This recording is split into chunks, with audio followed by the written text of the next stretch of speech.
എല്ലാവർക്കും മമ്മൂസ് ട്രാവലോഗിൻ്റെ ചെന്നൈ കാഴ്ചകളിലേക്ക് സ്വാഗതം. ഇന്ന് ഞങ്ങൾ നേരത്തെ തന്നെ യാത്ര പുറപ്പെടുകയാണ്. മഹാബലിപുരത്തു നിന്നും കാഞ്ചീപുരത്തേക്കുള്ള യാത്രയാണ്. രാവിലെ 6:15 കഴിഞ്ഞോടുകൂടി ഞങ്ങൾ ഹോട്ടലിൽ നിന്നും പുറത്തിറങ്ങി. ബസ്സിൽ നല്ല തിരക്കാണ്. എല്ലാവരും ഭക്തിഗാനങ്ങളും പ്രഭാത കീർത്തനങ്ങളൊക്കെ പാടിക്കൊണ്ടിരിക്കുകയാണ്. അങ്ങനെ ഞങ്ങൾ യാത്ര പോകുന്നത്, ഇപ്പോൾ ആദ്യം ഞങ്ങൾ പോകുന്നത് ശ്രീ വരദരാജ പെരുമാൾ ക്ഷേത്രം സന്ദർശിക്കാനാണ്. ഇത് കാഞ്ചീപുരത്താണ് സ്ഥിതി ചെയ്യുന്നത്. കാഞ്ചീപുരത്തിൻ്റെ പുറമെയുള്ള സ്ഥലത്താണ് സ്ഥിതി ചെയ്യുന്നത്, അസ്തഗിരി എന്ന സ്ഥലത്ത്. അതുകൊണ്ട് അസ്തഗിരി അല്ലെങ്കിൽ അത്തിയൂരാൻ ക്ഷേത്രം എന്നും ഇതിന് പേരുണ്ട്. വിഷ്ണു ഭഗവാനായി സമർപ്പിക്കപ്പെട്ട 108 ദിവ്യദേശങ്ങളിൽ പ്രധാനപ്പെട്ടതാണ് ഈ ക്ഷേത്രം എന്നാണ് ഇവർ പറഞ്ഞു തന്നിരിക്കുന്നത്. ഇവിടെ ദർശന സമയം രാവിലെ 6 മണി തൊട്ട് ഉച്ചയ്ക്ക് 12 മണി വരെ, വൈകുന്നേരം 4 മണി തൊട്ട് 9:30 വരെയാണ്. അവിടെ ഫോട്ടോഗ്രാഫി ഒന്നും അനുവദനീയമല്ലാത്തതുകൊണ്ട് ഞങ്ങളാരും ക്യാമറ എടുത്തിട്ടില്ല. ഇത് ഗൈഡ് എടുത്ത് തന്നെ കുറച്ച് ക്യാമറ കൊണ്ടുള്ള ഫോട്ടോസാണ് ഇവിടെ ഞാൻ നിങ്ങൾക്ക് മുമ്പിൽ എത്തിക്കുന്നത്. 10 മീറ്റർ ഉയരവും 24 പടികളുള്ള ഒരു ചെറിയ കുന്നിന് മുകളിലാണ് ഈ വരദരാജസ്വാമിയുടെ പ്രതിഷ്ഠ. 23 ഏക്കറിനുള്ളിലാണ് ഈ ക്ഷേത്രം സ്ഥിതി ചെയ്യുന്നത് എന്ന് പറയുന്നു. കൂറ്റൻ കമാനം കടന്നിട്ട് ഞങ്ങൾ ഉള്ളിലേക്ക് കയറി. ഇതിനുള്ളിൽ 32 ആരാധനാലയങ്ങളും 19 ഗോപുരങ്ങളും 389 തൂണുകളുള്ള മണ്ഡപങ്ങളുണ്ടെന്നാണ് പറയുന്നത്. വളരെയധികം കൊത്തുപണികൾ കണ്ടു.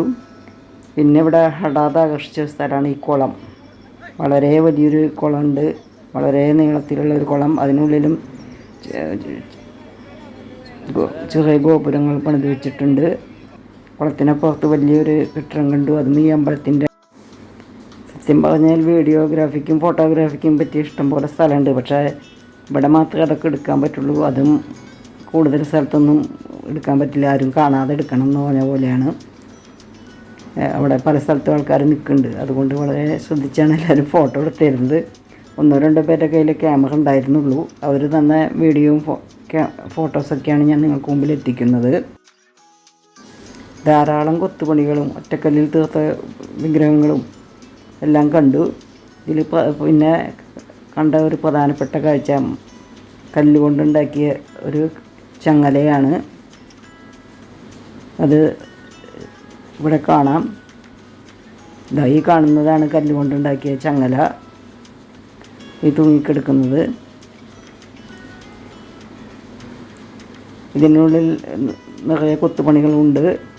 പക്ഷേ അതൊന്നും നമുക്ക് ഫോട്ടോ എടുക്കാൻ അനുവദിക്കുന്നില്ല.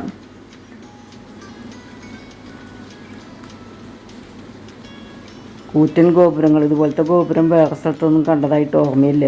അങ്ങനത്തെ 2-3 ഗോപുരങ്ങൾ കണ്ടു.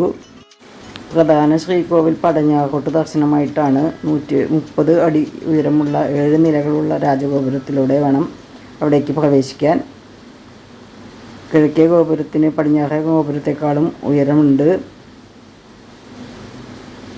ഈ രാജഗോപുരങ്ങൾ ഏറ്റവും വലിയ രാജഗോപുരം ഉള്ള ക്ഷേത്രങ്ങളിൽ നിന്നെല്ലാം വ്യത്യസ്തമായിട്ടാണ്.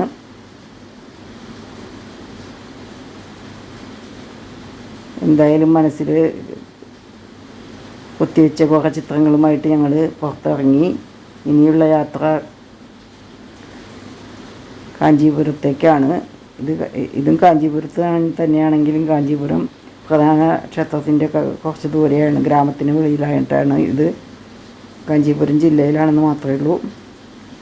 വളരെ ശാന്തസുന്ദരമായ ഒരു ക്ഷേത്രാങ്കണം.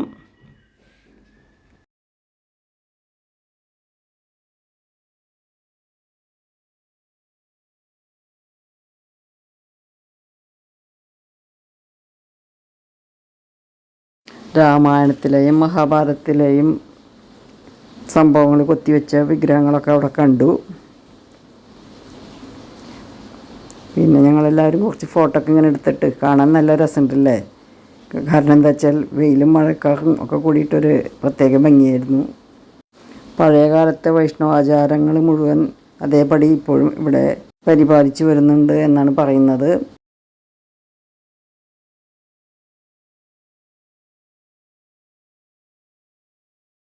വളരെ മനോഹരമായ ശില്പഭംഗികളും എല്ലാം ഞങ്ങൾ മനസ്സിൽ പകർത്തിയിട്ട് ഞങ്ങളവിടെ നിന്നും ഇറങ്ങുകയാണ്.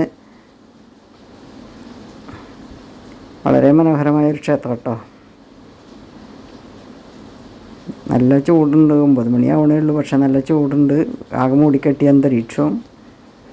അപ്പോൾ അതിലിങ്ങനെ ക്ഷേത്രം കാണാൻ നല്ലൊരു ഭംഗിയാണ്, പ്രത്യേക ഒരു ഭംഗി.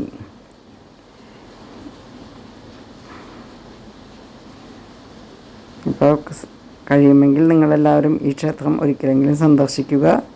ബാക്കി കാഴ്ചകളുമായി അടുത്ത് തന്നെ ഞാൻ വീണ്ടും നിങ്ങൾക്ക് മുമ്പിലെത്തുന്നതാണ്. അതുവരേക്കും നമസ്കാരം പറയുന്നു. സസ്നേഹം, നിങ്ങളുടെ അമ്മു PM കോങ്ങാട്ടി.